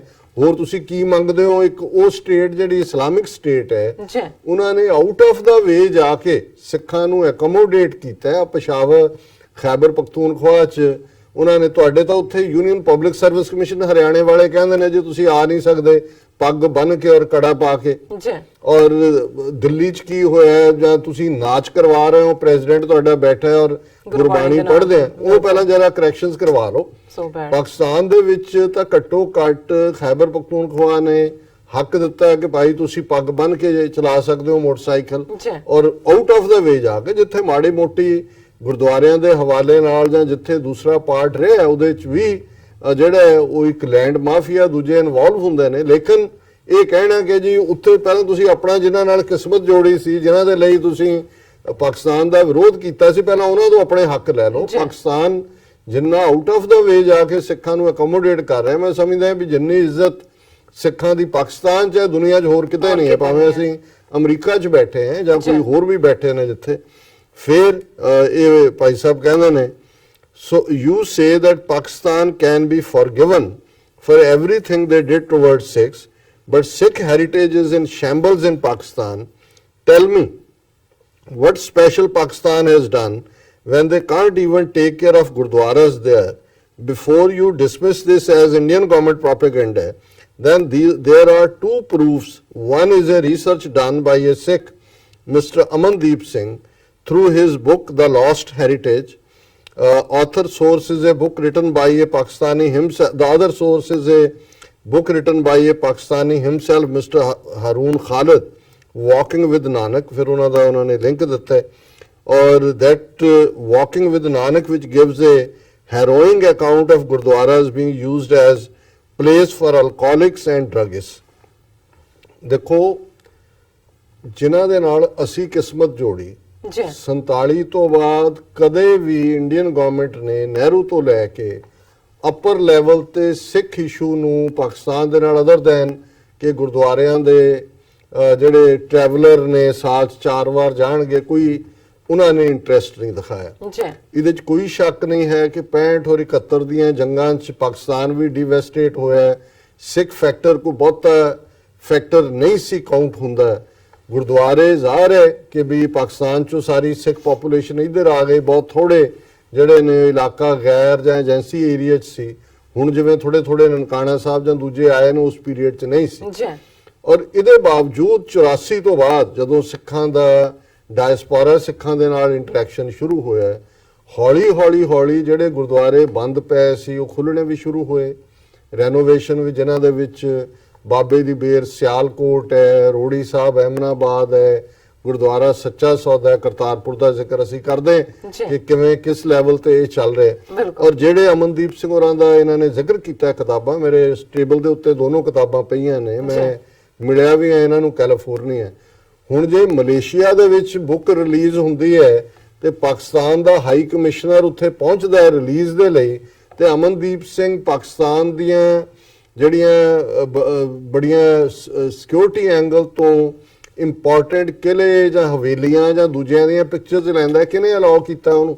ਕਿਉਂਕਿ ਪਾਕਿਸਤਾਨ ਨੇ ਵੀ ਇਹ ਦੇਖਿਆ ਜੋ ਵਕਤ ਦੇ ਨਾਲ ਡਾਇਸਪੋਰਾ ਸਿੱਖਾਂ ਨਾਲ ਇੰਟਰੈਕਸ਼ਨ ਹੋਇਆ ਕਿ ਭਾਈ ਇਹ ਸਾਰਾ ਪਾਰਟ ਸਾਨੂੰ ਜਿਹੜਾ ਇਵੈਂਚੁਅਲੀ ਇਹ ਸਾਡਾ ਸਾਂਝਾ ਵਿਰਸਾ ਹੈ। ਔਰ ਹੁਣ ਅੱਜ ਇੱਕ BBC ਦੀ ਸਟੋਰੀ ਡਾਕਟਰ ਅਰਵਿੰਦਰ ਸਿੰਘ ਉਹਨਾਂ ਨੇ ਭੇਜੀ ਸੀ, ਅਸੀਂ BBC ਕਾਪੀਰਾਈਟ ਹੋਣ ਕਰਕੇ ਸ਼ੋ ਨਹੀਂ ਕਰ ਸਕਦੇ, ਕਿ ਕਿਵੇਂ ਜਿਹੜਾ ਉਹ ਮਾਨਸੇਰਾ ਹੋਏ, ਜਿਹੜਾ ਜਨਰਲ ਮਾਨ ਸਿੰਘ ਰਣਜੀਤ ਸਿੰਘ ਦਾ ਸੀ, ਉਹਦੇ ਨਾਂ ਤੇ ਮਾਨਸੇਰਾ ਪ੍ਰੋਮੀਨੈਂਟ ਸ਼ਹਿਰ ਹੈ ਖੈਬਰ ਪਖਤੂਨਖਵਾ ਦਾ। ਹਰੀਪੁਰ ਜਿਹੜਾ ਹਰੀ ਸਿੰਘ ਨਲੂਏ ਨੇ ਵਸਾਇਆ ਹੋਇਆ, ਉੱਥੇ ਕਿੰਨੇ ਕਿਲੇ ਨੇ। ਉੱਥੇ ਹੀ ਸ਼ਾਇਦ ਸ਼ੇਰ ਖਾਨ ਦਾ ਇੱਕ ਜਹਾਂਦਾਦ ਖਾਨ ਉਹਨਾਂ ਦਾ ਅੱਗੋਂ ਹੈ, ਉਹਨੇ ਕਿਹਾ ਜੀ 17 ਵਾਰ ਅਸੀਂ ਹਮਲੇ ਕੀਤੇ ਸਿੱਖਾਂ ਤੋਂ ਕਿਲਾ ਛਡਾਉਣ ਲਈ, 18ਵੀਂ ਵਾਰ ਅਸੀਂ ਵਾਪਸ ਲਿਆ। ਉਹਨਾਂ ਨੇ ਕਿਹਾ ਜੀ ਪਰ ਇਹ ਸਾਡਾ ਸਾਂਝਾ ਹੈਰੀਟੇਜ ਹੈ। ਸੋ ਮੈਂ ਸਮਝਦਾ ਵੀ ਇਹਦੇ 'ਚ ਕੋਈ ਸ਼ੱਕ ਨਹੀਂ ਹੈ ਕਿ ਅੰਟਿਲ 84 ਜਦੋਂ ਤੱਕ ਡਾਇਸਪੋਰਾ ਸਿੱਖਾਂ ਦਾ ਇੰਟਰਸਟ, ਕਿਉਂਕਿ ਇੰਡੀਅਨ ਗਵਰਨਮੈਂਟ ਦਾ ਕੋਈ ਇੰਟਰਸਟ ਨਹੀਂ ਸੀ, ਪਾਕਿਸਤਾਨ ਦੇ ਵਿੱਚ ਸਿੱਖ ਹੈ ਨਹੀਂ ਸਨ। ਸੋ ਇਸ ਗੱਲ ਨੂੰ ਇਹ ਕਹਿਣਾ, ਉਧਰ ਤਾਂ ਤੁਹਾਡੇ ਗੁਰਦੁਆਰੇ ਗਿਆਨ ਗੋਦੜੀ ਹਰਿਦੁਆਰ ਦੇ ਵਿੱਚ ਹਿਸਟੋਰੀਕਲ ਐਲੀਮੀਨੇਟ ਕਰਤਾ ਉਹਨਾਂ ਨੇ। ਤੁਹਾਡਾ ਡਾਂਗ ਮਾਰਚ, ਹਾਂ ਉਹਦੇ ਚ ਸਿੱਕਮ ਦੇ ਵਿੱਚ ਜਿਹੜਾ ਉਹਦੇ ਤੇ ਝੰਡੇ ਲੱਗੇ ਹੋਏ ਨੇ। ਤੁਹਾਡੀਆਂ ਮੇਨ ਗੁਰਦੁਆਰਾ ਕਮੇਟੀਆਂ ਤੇ ਬੀਜੇਪੀ ਨੇ ਕਬਜ਼ਾ ਕੀਤਾ ਹੈ, ਦਿੱਲੀ 'ਚ ਬੈਠਾ ਹੈ। ਤੇ ਮਿਸਟਰ ਹਰਕੰਵਰ ਸਿੰਘ ਜੀ ਕਦੇ ਇਸ ਪਾਸੇ ਵੀ ਧਿਆਨ ਦਿਓ। ਔਰ ਫਿਰ ਉਹਨਾਂ ਨੇ ਆਪਣੀ ਕੰਟੀਨਿਊ ਕਰਦਿਆਂ ਫਿਰ ਸਾਨੂੰ ਸੁਝਾਅ ਦਿੱਤੇ ਨੇ। ਇਹ ਤਾਂ ਪਹਿਲਾਂ ਉਹਨਾਂ ਨੇ ਕੇਸ ਬਿਲਟ ਕੀਤਾ, ਜਾਂ ਦੇਖ ਲਓ ਇਹ ਉਹਨਾਂ ਕਿਹਾ ਜੀ rather then demanding A separate state and using weapons against one of the largest armies which will lead to the killings of Punjabi youth like in 1984-92. I would like that we should inspire youth to study and capture the higher bureaucracy so that we can assure that all the minorities are treated well. ਇਹਨੂੰ ਕਹਿੰਦੇ ਨੇ ਹਵਾਈ ਕਿਲਾ। ਇਹ ਤਾਂ ਬਹੁਤ ਹੀ ਸਿੱਖਾਂ ਨੂੰ ਕਹਿਣਗੇ ਨਾ, ਖਾਲਿਸਤਾਨੀਆਂ ਨੂੰ ਜੀ ਇਹ ਫੈਂਟੈਸੀ ਯੂਟੋਪੀਆ। ਉਹ ਕਹਿੰਦੇ ਜੀ ਅਸੀਂ ਏਡੀ ਵੱਡੀ ਫੌਜ ਦੁਨੀਆ ਦੀ, ਹੁਣੇ ਫੌਜ ਦੀ ਅਸੀਂ ਪਹਿਲੇ ਸੈਗਮੈਂਟ 'ਚ ਕਾਰਗੁਜ਼ਾਰੀ ਦੱਸ ਕੇ ਹਟੇ ਕਿ ਜੀ ਅਸੀਂ ਆਪਣੇ ਯੂਥ ਨੂੰ ਜਿਹੜਾ ਪੜ੍ਹਨ ਵੱਲ ਇਨਕਰੇਜ ਕਰੀਏ ਤਾਂ ਕਿ ਉਹਨਾਂ ਦੀ ਬਿਊਰੋਕ੍ਰੇਸੀ ਕੈਪਚਰ ਕਰ ਲੈਣ। ਤੁਸੀਂ 72 ਸਾਲਾਂ 'ਚ ਤਾਂ ਸਿੱਖ ਨਹੀਂ ਬਣ ਸਕੇ ਕਨਸਟੀਟਿਊਸ਼ਨ 'ਚ। ਆਪਣੇ IAS ICS ਸਰਦਾਰ ਕਪੂਰ ਸਿੰਘ ਪਹਿਲੇ ਜਿਹੜੇ ਨੇ ਡਿਸਮਿਸ ਕੀਤੇ ਜਾਂਦੇ ਨੇ, ਉਹ ਇਤਰਾਜ਼ ਕਰਦੇ ਨੇ ਕਿ ਸਿੱਖਾਂ ਨੂੰ ਕ੍ਰਿਮੀਨਲ ਟ੍ਰਾਈਬ ਤੁਸੀਂ ਕਿਉਂ ਕਿਹਾ। ਸੋ ਉਹ ਜਿਹਨੂੰ ਕਹਿੰਦੇ ਨੇ ਕਿ ਵੀ ਆਪ ਜੋਗੀ ਜਾਗ ਨਹੀਂ, 5 ਪੀਰ ਸਾਧ ਨੇ, ਵੀ ਤੁਹਾਡੇ ਆਪਣੇ ਪੱਲੇ ਜਿਹੜਾ ਉਹ ਬਹਿਣ ਦੀ ਥਾਂ ਨਹੀਂ। ਤੁਸੀਂ ਕਹੋ ਜੀ ਅਸੀਂ 5 ਪੀਰਾਂ ਦੀ ਰੋਟੀ ਕਰਨੀ। ਕਿਹੜੀ ਬਿਊਰੋਕ੍ਰੇਸੀ ਤੇ ਕਿਹੜੇ ਜਿਹੜੇ ਉਹਨਾਂ ਦੇ ਬਿਊਰੋਕਰੈਟ ਬਣੇ ਕਸ਼ਮੀਰ ਦੇ ਵਿੱਚ। ਮਿਸਟਰ ਫੈਜ਼ਲ IAS ਉਹਨੇ ਕਿਉਂ ਛੱਡ ਕੇ ਆਪਣੇ ਲੋਕਾਂ ਦੇ ਲਈ ਖਲੋਤਾ? ਉਹਨੇ ਕਿਹਾ ਵੀ ਪੋਲੀਟੀਕਲ ਪ੍ਰੋਸੈਸ ਤੋਂ ਬਿਨਾਂ ਜਸਟਿਸ ਨਹੀਂ ਹੈ ਐਡਮਿਨਿਸਟ੍ਰੇਸ਼ਨ 'ਚ। ਤੁਸੀਂ ਕਿਹੜੀ ਬਿਊਰੋਕ੍ਰੇਸੀ ਕਿੱਥੇ ਜਿਹੜੀ ਹੈ, ਤੁਹਾਨੂੰ ਕੌਣ ਉੱਥੇ ਪੁੱਛਦਾ ਹੈ? ਮਾਈਨੋਰਿਟੀਜ਼ ਮੁਸਲਮਾਨ 200 ਮਿਲੀਅਨ ਨੇ, ਉਹਨਾਂ ਦਾ ਕੀ ਹਾਲ ਕੀਤਾ ਹੋਇਆ। ਫਿਰ ਇਹ ਕਹਿੰਦੇ ਨੇ ਕਿ ਜੀ it just shows how coward we are that we cannot be at higher bureaucracy but we want our own state. Do you even know if the UN decides to have a plebiscite of Khalistan won't even get 20% votes? ਹੁਣ ਇਹਨਾਂ ਨੂੰ Coward ਔਰ backward ਦਾ ਸ਼ਾਇਦ ਅਰਥ ਨਹੀਂ ਪਤਾ। ਹੁਣ ਕਿਹਨੇ ਰੋਕਿਆ ਵੀ ਉੱਥੇ ਐਜੂਕੇਸ਼ਨ ਲੈ ਕੇ ਕੋਈ ਬਿਊਰੋਕਰੈਟ ਨਾ ਬਣੇ? ਪਰ ਪਹਿਲਾਂ ਆਪਣੇ ਪੰਜਾਬ ਦੇ ਯੂਥ ਵੱਲ ਤਾਂ ਨਜ਼ਰ ਮਾਰ ਲਓ ਜਿੱਥੋਂ ਤੁਸੀਂ ਆਏ ਹੋ ਵੜੈਚ ਸਾਹਿਬ। ਬਿਲਕੁਲ ਕਿ ਵੀ ਕਿੰਨੇ PhD ਤੇ ਕਿੰਨੇ ਕਿਸ ਹੱਦ ਤੱਕ ਜਾ ਕੇ ਉਹਨਾਂ ਦੀ ਅਨਐਮਪਲੋਇਮੈਂਟ ਕੀ ਹੈ ਤਾਂ ਉਹਨਾਂ ਦੀ ਕੀ ਥਾਂ ਹੈ, ਕਿਹੜੀ ਪੰਜਾਬ 'ਚ ਇੰਡਸਟਰੀ ਜਾਂ ਇੰਪਲੋਇਮੈਂਟ ਦੇ ਸਾਧਨ ਪੈਦਾ ਕੀਤੇ ਨੇ। ਕਿਉਂਕਿ ਪੰਜਾਬ ਇੱਕ ਕਾਲੋਨੀ ਹੈ। ਜੀ। ਫਿਰ ਇਹ ਜਨਾਬ ਕਹਿੰਦੇ ਨੇ ਜੀ ਜੇ ਯੂਐਨ ਕਰਵਾ ਵੀ ਦੇ ਤੇ 20% ਵੀ ਵੋਟਾਂ ਨਹੀਂ ਪੈਣਗੇ। ਚਲੋ ਮੰਨ ਲਿਆ ਤੁਸੀਂ 20% ਜਾਂ 19 ਪੈ ਜਾਣਗੇ, ਪਰ ਤੁਹਾਡੇ ਕੋਲ ਕਿਹੜਾ ਹੈ? ਤੁਸੀਂ ਕੋਈ ਜੋਤਸ਼ੀ ਹੋ, ਜੀ, ਕੋਈ ਐਸਟ੍ਰੋਲੋਜਰ ਹੋ, ਕੋਈ ਤੁਹਾਨੂੰ ਨਜੂਮੀਏ ਹੋ? ਅਸੀਂ ਤਾਂ ਕਹਿੰਦੇ ਆ ਵੀ ਫੈਸਲਾ ਕਰਵਾ ਲਓ। ਜੀ, ਪੰਜਾਬ 'ਚ 20% ਨਹੀਂ ਪੈਣੀ ਹੈ ਤਾਂ ਨਹੀਂ ਕਰਵਾਉਂਦੇ, ਕਸ਼ਮੀਰ 'ਚ ਕਿਉਂ ਨਹੀਂ ਕਰਵਾਉਂਦੇ ਭਾਈ? ਜੀ, ਜੀ, ਬਿਲਕੁਲ। ਸੋ ਜ਼ਾਹਿਰ ਹੈ ਵੀ ਇਹ ਹੈ, ਜਦੋਂ ਤੁਸੀਂ ਇੱਕ ਮੈਜੋਰਿਟੀ ਦੀ ਸਪੈਲ ਥੱਲੇ ਰਹਿੰਦੇ ਹੋ, ਤੁਹਾਡੀ ਆਪਣੀ ਆਜ਼ਾਦਾਨਾ ਸੋਚ ਜਿਹੜੀ ਹੈ ਉਹ ਖਤਮ ਹੁੰਦੀ। ਫਿਰ ਕਹਿੰਦੇ I can challenge you, it will be a big failure, ਕਿ ਜੀ ਬਿਲਕੁਲ ਫੇਲਿਅਰ ਹੋਏਗਾ। ਇਹ ਤਾਂ ਐਂ ਬੋਲ ਰਿਹਾ ਜਿਵੇਂ ਮੋਦੀ ਨੇ ਵੀ ਨਹੀਂ ਕਿਹਾ ਹੋਣਾ ਕਿ ਵੀ ਬਿਗ ਫੇਲਿਅਰ। ਅਸੀਂ ਔਰ ਇਹੀ ਗੱਲ 1992 ਚ ਮੈਨੂੰ ਯਾਦ ਹੈ, ਇੱਥੇ ਇੱਕ ਟੀਵੀ ਡਿਬੇਟ ਚ ਟਾਈਮਜ਼ ਆਫ ਇੰਡੀਆ ਦੀ ਕੋਰਸਪੋਂਡੈਂਟ ਸੀ ਤੇ ਚੱਲ ਰਿਹਾ ਸੀ। ਉਹਨੇ ਕਿਹਾ ਜੀ no in Punjab only 10% Sikhs may not come in support of that, 90% are patriots। ਮੈਂ ਉਹਨੂੰ ਕਿਹਾ ਜੀ here, ਮੈਂ ਕਿਹਾ ਮੈਡਮ ਤੁਹਾਨੂੰ ਪਤਾ ਹੈ ਵੀ ਇਹ ਪਲੇਬਿਸਾਈਡ ਜਾਂ ਰੈਫਰੈਂਡਮ ਇਹ ਕੀ ਹੁੰਦਾ ਹੈ? ਇਹੀ ਜਾਣਨ ਲਈ ਹੁੰਦਾ ਹੈ। ਮੈਂ ਕਿਹਾ ਜੀ ਮੈਂ ਇਹ ਕਹਿੰਦਾ ਵੀ 90% ਚਾਹੁੰਦੇ ਨੇ, 10ਵੀਂ ਸਦੀ ਕਨਫਿਊਜ਼ ਨੇ, ਉਹਨਾਂ ਨਾਲ ਸਾਨੂੰ ਥੋੜਾ ਵਕਤ ਗੁਜ਼ਾਰਨ ਦਾ ਮੌਕਾ ਮਿਲ ਜਾਏ, ਉਹ ਵੀ ਕਰਨਗੇ। ਤੁਸੀਂ ਕਹਿੰਦੇ ਹੋ 10% ਵੀ ਨਹੀਂ ਚਾਹੁੰਦੇ, ਫੈਸਲਾ ਹੀ ਕਰਾ ਲਓ, ਫੈਸਲਾ ਕਰਾ ਲਓ, ਹਾਂਜੀ ਇਹਨੂੰ ਝਗੜੇ ਨੂੰ ਨਿਬੇੜ ਦਿਓ। ਤੇ ਜੇ ਤੁਸੀਂ ਇਸ ਤੋਂ ਦੌੜਦੇ ਹੋ, ਰੈਫਰੈਂਡਮ 2020 ਹਾਲਾ ਇੱਕ ਅਵੇਅਰਨੈਸ ਕੈਂਪੇਨ ਹੈ, ਪਰ ਉੱਥੇ ਜਿਹੜੇ ਉਹਦੀ ਗੱਲ ਵੀ ਕਰਦੇ ਨੇ, ਕੋਈ ਪੋਸਟਰ ਵੀ ਲਾਉਂਦੇ ਨੇ, ਉਹਨਾਂ ਦੇ ਤਾਂ ਤੁਸੀਂ ਸੈਡੀਸ਼ਨ ਲਾ ਰਹੇ ਹੋ। ਧਾਰਮਿਕ ਤਸਵੀਰਾਂ ਜਿਨ੍ਹਾਂ ਦੇ ਕੋਲ ਨੇ ਸ਼ਹੀਦਾਂ ਦੀਆਂ, ਉਹਨਾਂ ਨੂੰ ਉਮਰ ਕੈਦ ਦੀ ਸਜ਼ਾ ਦਿੱਤੀ ਹੈ। ਇੱਥੇ ਮਿਸਟਰ ਵੜੈਚ ਤੁਹਾਨੂੰ ਨਜ਼ਰ ਨਹੀਂ ਆਉਂਦਾ ਕਿਸ ਸਿਸਟਮ 'ਚ ਤੁਸੀਂ ਰਹਿ ਰਹੇ ਹੋ? ਜੀ। ਔਰ ਸਾਨੂੰ ਤੁਸੀਂ ਮਤ ਦੇ ਰਹੇ ਹੋ ਕਿ ਜੀ ਉਹ I can guarantee, I challenge. ਇਹ ਕਿਸ ਕਿਸਮ ਦਾ ਇਹ ਸਾਰਾ ਸਾਡਾ ਇਹ ਭੰਬਲ ਭੂਸੇ ਵਾਲੇ ਨੌਜਵਾਨ ਨੇ। ਫਿਰ ਇਹ ਜਨਾਬ ਕਹਿੰਦੇ ਨੇ I can challenge you, it will be a big failure. I mean the weapon struggle faced miserably. Why can't we fight politically and capture the whole political system?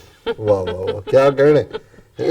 ਇਹ ਸੌ ਜਾਓ ਖਾ ਕੇ ਗੋਲੀ ਤੇ ਸੁਪਨੇ 'ਚ ਫਿਰ ਸਾਰਾ ਭਾਰਤ ਜਿਹੜਾ ਕਹੋ ਜੀ ਅਸੀਂ ਖਾਲਿਸਤਾਨ ਬਣਾ ਦੇਣਾ। ਅਸੀਂ ਦੇਖੋ ਜੀ ਬਣ ਗਿਆ ਹੁਣ। ਉਹ ਲਾਲ ਕਿਲੇ 'ਚ ਜਾ ਕੇ ਉਹ ਇੱਕ ਅੱਧਾ ਧਾਰਮਿਕ ਦੀਵਾਨ ਕਰ ਆਉਂਦੇ ਨੇ, ਉੱਥੇ ਕਹਿੰਦੇ ਨੇ ਦੇਖ ਲਓ ਜੀ ਸਿੱਖੀ ਦੀਆਂ ਧੁੰਮਾਂ ਪੈ ਗਈਆਂ, 4 ਚਫੇਰੇ ਤੋਂ ਖਾਈ ਜਾਓ ਜੁੱਤੀਆਂ ਉਹਨਾਂ ਦੀਆਂ, ਉਹਨਾਂ ਦੇ ਕਨਸਟੀਟਿਊਸ਼ਨ 'ਚ ਹਿੰਦੂ ਬਣ ਕੇ ਰਹੋ। ਤਾਂ ਉਹਨੂੰ ਕਹੋ ਜੀ ਅਸੀਂ ਹੋਲ ਸਿਸਟਮ ਜਿਹੜਾ ਉਹ ਕੈਪਚਰ ਕਰਨਾ। ਫਿਰ ਇਹ ਕਹਿੰਦੇ ਨੇ please let the Punjab progress. ਅਸੀਂ ਕੋਈ ਪੰਜਾਬ ਦੇ ਪੈਰਾਂ 'ਚ ਕੋਈ ਬੀੜੀਆਂ ਪਾਈਆਂ ਹੋਈਆਂ ਨੇ? ਜਿਨ੍ਹਾਂ ਨੇ ਬੀੜੀਆਂ ਪਾਈਆਂ ਨੇ ਅਸੀਂ ਤਾਂ ਉਹ ਕੱਟਣ ਲਈ ਤੁਰੇ ਹੋਏ ਹਾਂ। ਤੁਸੀਂ ਬੀੜੀਆਂ ਪਾਉਣ ਵਾਲਿਆਂ ਦੇ ਨਾਲ ਕਿਉਂ ਖੜੇ ਹੋ ਮਿਸਟਰ ਵੜੈਚ? ਇਹ ਤੁਸੀਂ ਦੇਖੋ, ਇਸ ਗੱਲ ਨੂੰ ਸੋਚੋ ਠੰਡੇ ਦਿਮਾਗ ਦੇ ਨਾਲ। ਇਹ ਜਿਹੜਾ ਪ੍ਰੈਜੁਡਿਸ ਲੈ ਕੇ ਤੁਹਾਡੇ ਅੰਦਰ ਭਰਿਆ ਹੋਇਆ ਹੈ, ਇਸ ਤੋਂ ਤੁਸੀਂ ਸਾਡੇ ਆਪਣੇ ਬੱਚੇ ਹੋ। ਇਹ ਡਿਬੇਟਸ ਘਰਾਂ 'ਚ ਵੀ ਹੁੰਦੀਆਂ ਨੇ, ਲੇਕਿਨ ਇਹਨੂੰ ਜਦੋਂ ਥਾਟਫੁਲੀ ਤੁਸੀਂ ਦੇਖੋਗੇ ਤੁਹਾਨੂੰ ਲੱਗੇਗਾ ਕਿ ਭਾਈ ਇੱਕ ਸਟੇਜ ਆਏਗੀ ਤੁਸੀਂ ਲਿਖ ਰਹੇ ਹੋਵੋਗੇ ਜੀ ਅਸੀਂ ਤਾਂ ਬਿਲਕੁਲ ਬ੍ਰੇਨ ਵਾਸ਼ ਸੀਗੇ। ਅਖੀਰ 'ਚ ਇਹਨਾਂ ਨੇ ਕਿਹਾ ਕਿ ਵੀ ਆਈ ਮੀਨ imagine if Khalistan is made, do you even know how much in debt we are from the central government? ਕਿ ਜੀ ਅਸੀਂ ਉਹ ਕਰਜ਼ਾਈ ਉਹ ਨੇ, ਸਾਡੇ ਕਈ ਹਜ਼ਾਰ ਕਰੋੜ ਦਾ ਤਾਂ ਸਾਡਾ ਪਾਣੀ ਦਾ ਬਿੱਲ ਹੈ ਜਿਹੜਾ ਹਰਿਆਣਾ ਰਾਜਸਥਾਨ ਪਿਛਲੇ 60-65 ਸਾਲ ਤੋਂ ਲਿਜਾ ਰਹੇ ਨੇ। ਜਦੋਂ ਅਸੀਂ ਇਹਨਾਂ ਨੂੰ ਬਿੱਲ ਦਿੱਤੇ ਇੰਟਰਨੈਸ਼ਨਲ ਲੈਵਲ ਦੇ ਉੱਤੇ, ਇਹ ਕਰਜ਼ਾਈ ਨੇ। ਅਸੀਂ ਕਿੱਥੋਂ ਕਰਜ਼ਾਏ? ਸਾਡਾ ਤਾਂ ਲੁੱਟਿਆ ਇਹਨਾਂ ਨੇ, ਕਿਸਾਨਾਂ ਨੂੰ ਲੁੱਟਿਆ, ਸਾਡਾ ਪਾਣੀ ਲੁੱਟਿਆ। ਹੁਣ ਇਹ ਕਹਿ ਰਹੇ ਨੇ ਇੰਨਾ ਕਰਜ਼ਾ ਅਸੀਂ ਦੇਣਾ। ਸੋ ਹਾਂ, ਮੁੰਡੇ ਮਾਰਨ ਦਾ ਜਿਹੜਾ ਬੁਲੇਟਸ ਦੇ ਪੈਸੇ ਜ਼ਰੂਰ ਮੰਗਦੇ ਨੇ, ਉਹ ਬਾਦਲ ਵੀ ਦਿੰਦਾ ਰਿਹਾ, ਅਮਰਿੰਦਰ ਵੀ ਦਿੰਦਾ ਰਿਹਾ, ਪਰ ਅਸੀਂ ਇਹਨਾਂ ਤੋਂ ਦੂਜਾ ਵੀ ਹਿਸਾਬ ਲਵਾਂਗੇ ਜਦੋਂ ਵਕਤ ਆਏਗਾ। ਫਿਰ ਉਹਨਾਂ ਨੂੰ ਸਾਇੰਟਿਸਟ ਯਾਦ ਆ ਗਏ। there are almost negligible scientists for Punjab in defense research and development organization। ਹੁਣ ਮੈਂ ਤਾਂ ਸਾਇੰਟਿਸਟ ਨਹੀਂ ਹੈਗਾ, ਮੈਂ ਤਾਂ ਨਹੀਂ ਜਾਣਾ। ਤੁਸੀਂ ਕਿਉਂ ਟੋਰਾਂਟੋ ਆਏ ਭਾਈ? ਤੁਸੀਂ DRDO 'ਚ ਜਾਓ, ਵੱਡੇ ਸਾਇੰਟਿਸਟ ਬਣੋ। ਇੰਡੀਆ ਨੂੰ ਕੋਈ ਉਹ ਸਪੇਸ 'ਚ ਜਿਹੜਾ ਕਚਰਾ ਛੱਡ ਕੇ ਆਏ ਨੇ ਉਹ ਕਚਰਾ ਇਕੱਠਾ ਕਰਨਾ ਦੱਸ ਦਿਓ। ਫਿਰ ਇਹ ਕਹਿੰਦੇ ਨੇ ਜੀ ਅਸੀਂ and do you even think that Sikh soldiers in the Indian army will vote for Khalistan or live in that fanatic state? ਹੁਣ ਦੇਖੋ ਇਹ ਹੈ ਕਿਵੇਂ ਬ੍ਰੇਨ ਵਾਸ਼ ਕੀਤੇ ਹੋਏ ਨੇ ਕਿ ਜੀ ਸਿੱਖ ਫੌਜੀ ਦੇਣ। ਹਾਂ, ਸਿੱਖ ਫੌਜੀ ਲਿੰਚ ਤਾਂ ਹੋ ਸਕਦੇ ਨੇ। ਤੁਹਾਨੂੰ ਪਤਾ ਹੈ ਨਵੰਬਰ 84 ਚ ਕਿੰਨੀ ਵੱਡੀ ਗਿਣਤੀ 'ਚ ਸਿੱਖ ਫੌਜੀ ਜਿਹੜੇ ਨੇ ਉਹ ਥਾਂ ਹੀ ਮੌਬਸ ਨੇ ਲਿੰਚ ਕੀਤੇ ਨੇ। ਦਿੱਲੀ ਦੇ ਨੇੜੇ ਇਕੱਲੇ ਇੱਕ ਰੇਲਵੇ ਸਟੇਸ਼ਨ ਤੇ 35 ਤੋਂ ਜ਼ਿਆਦਾ ਜਿਹਨਾਂ 'ਚ ਆਫੀਸਰ ਵੀ ਸਨ, ਕਰਨਲ ਔਰ ਕਪਤਾਨ। ਔਰ ਤੁਹਾਡੀ ਮੈਂ ਯਾਦਾਸ਼ ਲਈ ਦੱਸ ਰਿਹਾ ਕਿ ਜੂਨ 84 ਦੇ ਹਮਲੇ ਵੇਲੇ 8 ਤੋਂ 10,000 ਸਿੱਖ ਫੌਜੀਆਂ ਨੇ, ਕੋਈ ਰਾਮਪੁਰ ਤੋਂ, ਕੋਈ ਗੰਗਾਨਗਰ ਤੋਂ, ਕੋਈ ਪੁੰਛ ਤੋਂ, ਕੋਈ ਪੂਨੇ ਤੋਂ ਆਪਣੀਆਂ ਬੈਰਕਾਂ ਛੱਡ ਕੇ ਨਿਕਲੇ ਸੀ। ਉਹ ਵੀ ਬੈਠੇ ਨੇ। ਜਦੋਂ ਵਕਤ ਆਏਗਾ, ਇਹ ਤਾਂ ਫਿਰ वक्त आने पर तुझे बता देंगे आसमां, क्या कहें अभी तक, क्या कुछ हमारे दिल में है। फौजियां दा ਤੁਸੀਂ ਜਨਰਲ ਸੁਬੇਗ ਸਿੰਘ ਵਰਗੇ ਜਿਨ੍ਹਾਂ ਨੂੰ ਇਹਨਾਂ ਨੇ ਵਰਤਿਆ ਬੰਗਲਾਦੇਸ਼ ਆਪਰੇਸ਼ਨ, ਉਹਨਾਂ ਨੇ ਸ਼ਹੀਦੀਆਂ ਦਿੱਤੀਆਂ ਹੋਈਆਂ ਨੇ ਆ ਕੇ। ਫੌਜੀਆਂ ਨੇ ਜਿਹੜਾ ਉਹ ਬੜਾ ਗੋਲਡਨ ਇਤਿਹਾਸ ਖਾਲਿਸਤਾਨ ਦੀ ਲਹਿਰ ਦੇ ਵਿੱਚ ਸਿਰਜਿਆ। ਧਰਮੀ ਫੌਜੀਆਂ ਨੇ ਖਾਸ ਕਰ ਉਸ ਤੋਂ ਬਾਅਦ ਵੀ, ਨੋ ਡਾਊਟ। ਔਰ ਬਾਕੀ ਫੈਨੇਟਿਕ ਸਟੇਟ ਖਾਲਿਸਤਾਨ ਦੀ, ਤੁਸੀਂ ਹਿੰਦੂ ਫੈਨੇਟਿਕ ਸਟੇਟ 'ਚ ਰਹਿ ਲਓ। ਉਹ ਤੁਹਾਨੂੰ ਆਦਿੱਤਿਆਨਾਥ ਯੋਗੀ ਵੀ ਦੱਸ ਰਿਹਾ, ਮੋਦੀ ਵੀ ਦੱਸ ਰਿਹਾ, ਜਿਹੜਾ 5 ਸਾਲ ਉਹਨਾਂ ਨੂੰ ਹੋਰ ਮਿਲ ਲੈਣ ਦਿਓ, ਫਿਰ ਆਪਣੇ ਮਾਪਿਆਂ ਨੂੰ ਤੁਸੀਂ ਵੀ ਕੈਨੇਡਾ ਸੱਦਣ ਲਈ ਸਭ ਤੋਂ ਕਾਲੇ ਹੋਵੋਗੇ ਕਿ ਜੀ ਇੱਥੇ ਪਤਾ ਨਹੀਂ ਕੀ ਹੋ ਜਾਣਾ। Never ever mean you don't even know anyone there. ਫਿਰ ਉਹਨਾਂ ਨੇ ਮੈਨੂੰ ਕਿਹਾ ਜੀ ਕਿ ਤੁਹਾਨੂੰ ਤਾਂ ਉੱਥੇ ਕੋਈ ਜਾਣਦਾ ਹੀ ਨਹੀਂ ਹੋਣਾ, ਕਿਉਂਕਿ ਫੌਜੀ ਪਾਣਗੇ ਵੋਟ ਕੇ ਨਹੀਂ ਪਾਣਗੇ, ਤੁਹਾਡੇ ਜ਼ਰੂਰ ਜਨਰਲ ਕਰਨਲ ਦੇ ਰਿਸ਼ਤੇਦਾਰ ਹੋਣਗੇ, ਔਰ ਹੋ ਸਕਦਾ ਹੈ ਉਹ ਵੀ ਤੁਹਾਡੇ ਵਾਂਗ ਕਨਫਿਊਜ਼ਡ ਹੋਣ, ਪਰ ਇੱਕ ਦਿਨ ਉਹ ਜ਼ਰੂਰ ਰਾਏ ਰਾਸ ਜਿਹਨੂੰ ਕਹਿੰਦੇ ਨੇ ਠੀਕ ਰਸਤੇ ਤੇ ਆ ਜਾਣਗੇ।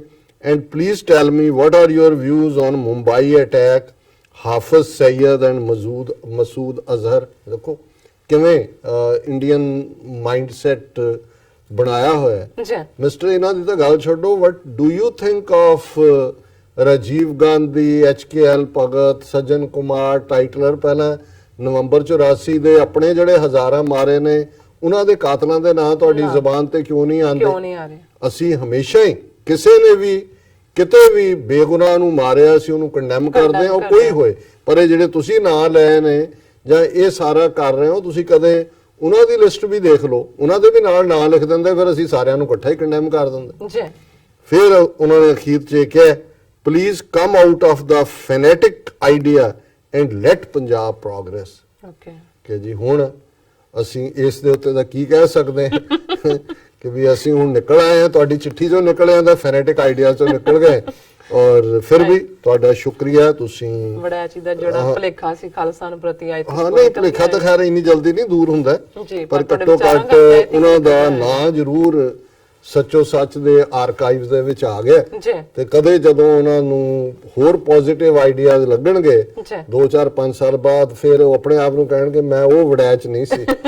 ਮੈਂ ਤੇ ਐ ਵਾਂ ਜੀ। ਡਾਕਟਰ ਸਾਹਿਬ ਤੁਹਾਡਾ ਬਹੁਤ ਬਹੁਤ ਸ਼ੁਕਰੀਆ। ਇੱਥੇ ਲੈਣੇ ਬ੍ਰੇਕ ਤੋਂ ਪਹਿਲਾਂ ਅਸੀਂ ਆਪਣੇ ਦਰਸ਼ਕਾਂ ਤੇ ਸਰੋਤਿਆਂ ਨੂੰ ਫੇਰ ਦੁਬਾਰਾ ਅਪੀਲ ਤੇ ਬੇਨਤੀ ਕਰਦੀ ਹਾਂ ਵੀਅਰਸ, ਜਿਸ ਤਰ੍ਹਾਂ ਕਿ ਤੁਸੀਂ ਜਾਣਦੇ ਹੋ ਕਿ TV 84 ਮਨੁੱਖੀ ਹੱਕਾਂ ਦਾ ਪਹਿਰੇਦਾਰ ਹੈ। TV 84 ਸਿੱਖਾਂ, ਕਸ਼ਮੀਰੀਆਂ ਅਤੇ ਭਾਰਤੀਆਂ ਨੂੰ ਤੇ ਸਟੇਟਾਂ ਦੇ ਲੋਕਾਂ ਦੇ ਸਵੈ ਨਿਰਣੇ ਦੇ ਹੱਕਾਂ ਦਾ ਹਾਮੀ ਹੈ। ਅਸੀਂ ਚਾਹਾਂਗੇ ਕਿ ਤੁਸੀਂ TV 84 ਦੀ ਚੜ੍ਹਦੀ ਕਲਾ ਲਈ ਵੱਧ ਤੋਂ ਵੱਧ ਡੋਨੇਟ ਕਰੋ। ਡੋਨੇਟ ਕਰਨ ਲਈ ਸਾਡੀ ਵੈਬਸਾਈਟ tv84.tv ਤੇ ਜਾ ਕੇ ਪੇਪਲ ਦੀ ਵਰਤੋਂ ਕਰਕੇ ਵਨ ਟਾਈਮ ਡੋਨੇਟ ਕਰ ਸਕਦੇ ਹੋ, ਮੰਥਲੀ ਡੋਨੇਟ ਵੀ ਕਰ ਸਕਦੇ ਹੋ। ਤੁਸੀਂ TV 84 ਦੇ ਨਾਮ ਤੇ ਚੈੱਕ ਬਣਾ ਕੇ ਸਾਨੂੰ ਮੇਲ ਵੀ ਕਰ ਸਕਦੇ ਹੋ ਸਾਡੇ ਇਸ ਪਤੇ ਤੇ 36-01 37th Avenue, ਲੌਂਗ ਆਈਲੈਂਡ ਸਿਟੀ, ਨਿਊਯਾਰਕ 11101 USA, ਜਾਂ ਫਿਰ ਤੁਸੀਂ ਸਾਨੂੰ ਫੋਨ ਰਾਹੀਂ ਸੰਪਰਕ ਕਰ ਸਕਦੇ ਹੋ ਸਾਡੇ ਫੋਨ ਨੰਬਰ ਤੇ 5164060694।